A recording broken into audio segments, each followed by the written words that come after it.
I spent 2 grueling months on an overseas business trip, moving mountains to secure a massive partnership that would save my girlfriend's company from bankruptcy.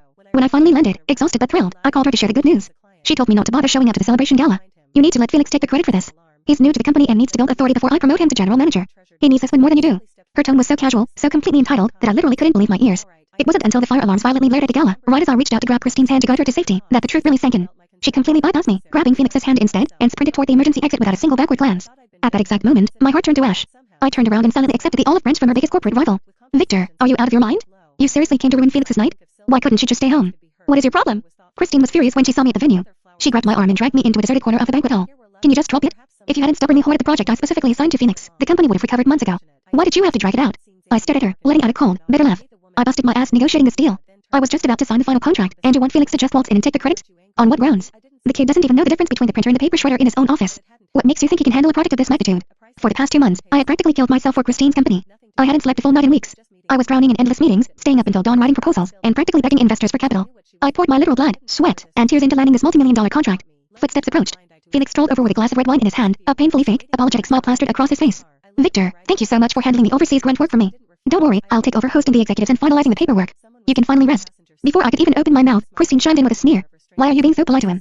He's completely rigid and unimaginative. You have way more vision than he does, so obviously you'll manage this project better. Felix sighed softly. Please don't be mad at Christine, Victor. She's just worried about my lack of experience. I'm getting promoted to general manager soon, and I really need a flagship project to prove myself. Christine looked at him, her eyes practically melting with affection. Felix, why are you apologizing to him? Paving the way for your success is his privilege. Please don't say that, Christine. You'll upset him, Felix replied weakly, playing the role of the innocent peacemaker to perfection. But the moment Christine looked away, he shot me a smug, incredibly punchy smirk. My chest felt suffocatingly tight. A wave of profound exhaustion washed over me while I was halfway across the world sacrificing my health to keep her business afloat. She hadn't bothered to call me once. Not a single text to ask if I was okay. Felix had just graduated college, yet Christine instantly made him her personal executive assistant. And now, the moment I returned, she was pushing him into the general manager seat. He had only been at the company for 3 months. It's time for the opening speech. Ignore him, let's go. Up on the stage, Christine cheerfully popped a bottle of champagne. Felix pulled her into his arms, intimately brushing a stray drop of liquor from her bangs. The surrounding colleagues whispered with unmistakable envy. No way. Did the new manager just kiss the CEO? So they really are dating? I thought the kid was just bragging. Obviously they are. Look at the way she stares at him. She's completely hooked. Listening to the office gossip, I thought about the 4 years Christine and I had been together. She absolutely refused to make our relationship public. She claimed office romances created a toxic environment, insisting that as a boss, she had to set a professional standard. She never let me ride in her car. Yet she personally chauffeured Felix to and from work every single day. She demanded we pretend to be distant colleagues during business hours. Yet she allowed Felix to take naps in the private bedroom attached to her office. If Felix so much as sneezed during a board meeting, she would instantly pause the presentation and escort him out to rest. We had explosive fights over this exact double standard. You have a filthy mind, Victor. You see dirt wherever you look. Why are you so insecure? Felix is just like a little brother to me. You're a grown man in his 30s, why are you picking fights with a kid? Christine always resorted to the silent treatment, and I was always the one who surrendered, apologizing just to keep the peace. If this were the old me, I would have stormed the stage and knocked Felix's teeth down his throat. But tonight, I was just completely drained.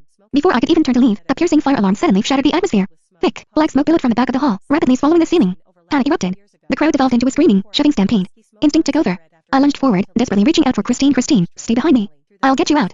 Before my hand could even brush hers, a violent force slammed into my back. Someone intentionally shoved me hard into the chaotic crowd. Caught entirely off guard, I crashed face first onto the hard marble floor. A sickening crunch echoed through the noise. White-hot agony flared in my ankle. Seconds later, a heavy boot viciously stomped down on my calf. The force was entirely deliberate, calculated to shatter bone. Cold sweat instantly drenched my clothes. I lost all sensation in the lower half of my body. Through the suffocating smoke and trampling feet, I caught a glimpse of Felix. His eyes were narrowed into dark, malicious slits, a sadistic smirk twisting the corners of his mouth. Then, his expression completely morphed. Christine, my chest hurts so much. I can't breathe. I can't walk. Please, you need to help Victor get up. Felix began to violently tremble, forcing out a pained gasp as he leaned heavily against the wall. Felix, what's wrong? You're terrifying me. Seeing him collapse, Christine forcefully slapped my reaching hand away. She threw her arms around Felix, her voice cracking with sheer panic. Is it another panic attack? Look at me. Can you hold on? Blood rushed to my head. He's faking it. How can you not see through such a pathetic act? Victor, you are unbelievable. You're seriously jealous right now? People are fighting for their lives. Seeing Felix grow seemingly paler by the second, Christine's eyes filled with frantic tears. Felix is having a medical emergency.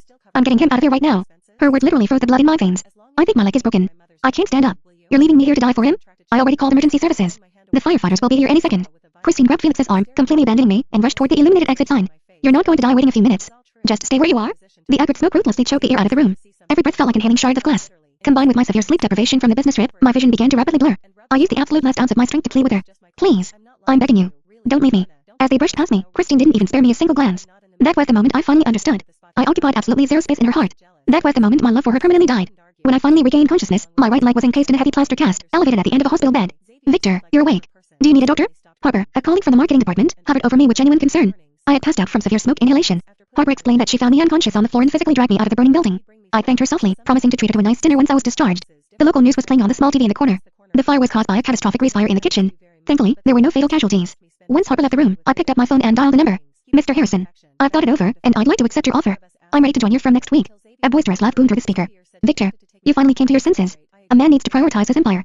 I promise you'll get the absolute best compensation package our overseas branch has to offer. But what about your fiancée? You said you couldn't bear to leave her behind. It doesn't matter anymore. That part of my life is over, I replied blankly. Mr. Harrison was sharp enough not to pry. A few minutes later, the digital employment contract landed in my inbox. The moment I signed my name, I mindlessly opened my social media feed.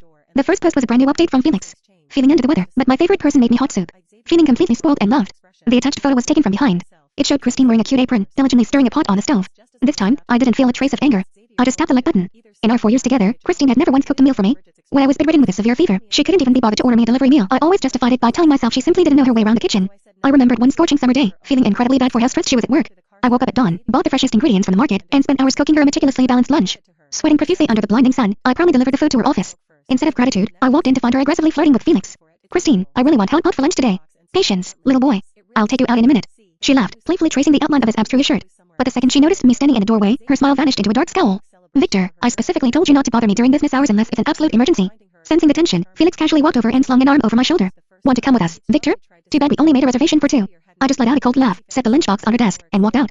Later that evening, I found out they took the chicken soup I spent hours brewing and dumped it in the alley to feed the stray cats. The morning after my hospital admission, the attending doctor informed me I could be discharged the following day. My phone suddenly buzzed violently on the nightstand. It was Christine. Victor, where the hell are you playing hide and seek? We're officially signing the contract today. Why aren't you at the office backing Felix up? Stop throwing a tantrum. I answered completely truthfully. I'm in the hospital. I barely survived that fire. Christine scoffed loudly through the speaker. How long are you going to keep up this pathetic act? The firefighters arrived immediately. You were perfectly fine.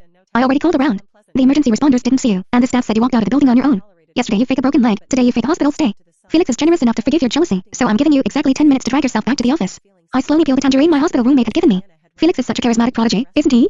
You trust him enough to hand him my project, so I'm sure he can handle a simple signature. The foreign investor specifically requested you to be present. You need to get here right now. If you win this deal, don't bother coming back to work ever again. I popped a slice of the tangerine into my mouth. As you wish.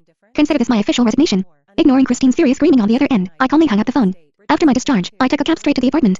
I systematically packed up my life. Standing at the doorway with my suitcase, I took one final look at the place I had called home for 4 years. Christine and I grew up together.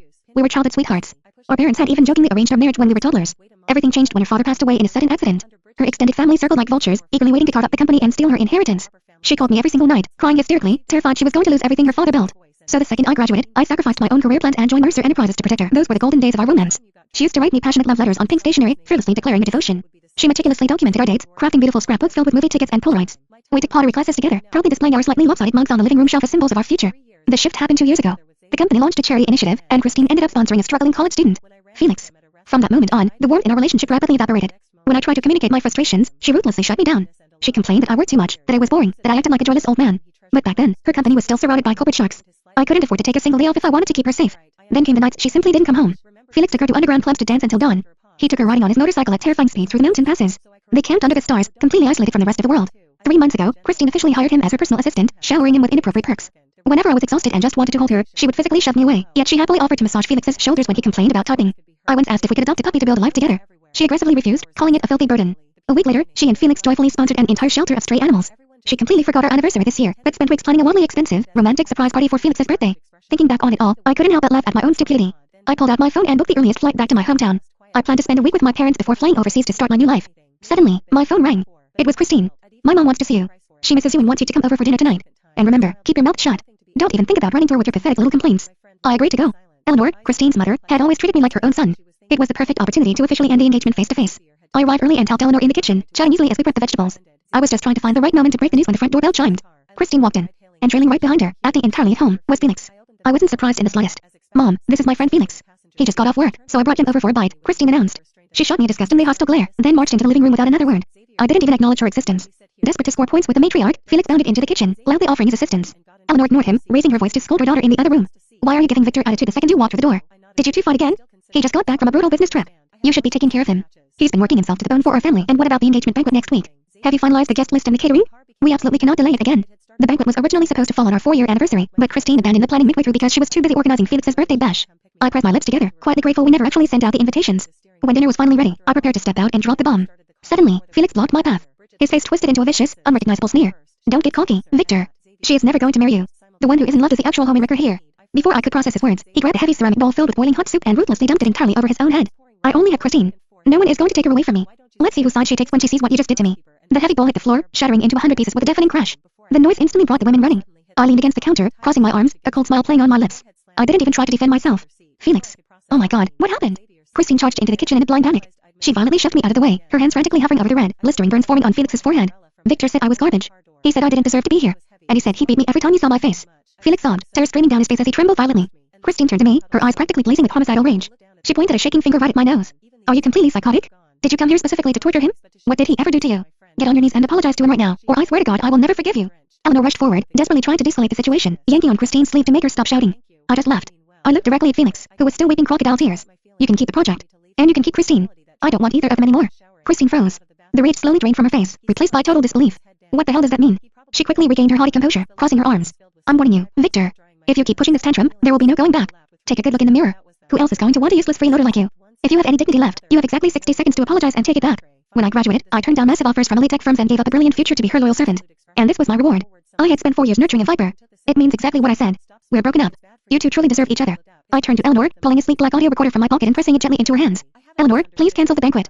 I won't be staying for dinner tonight. Thank you for everything.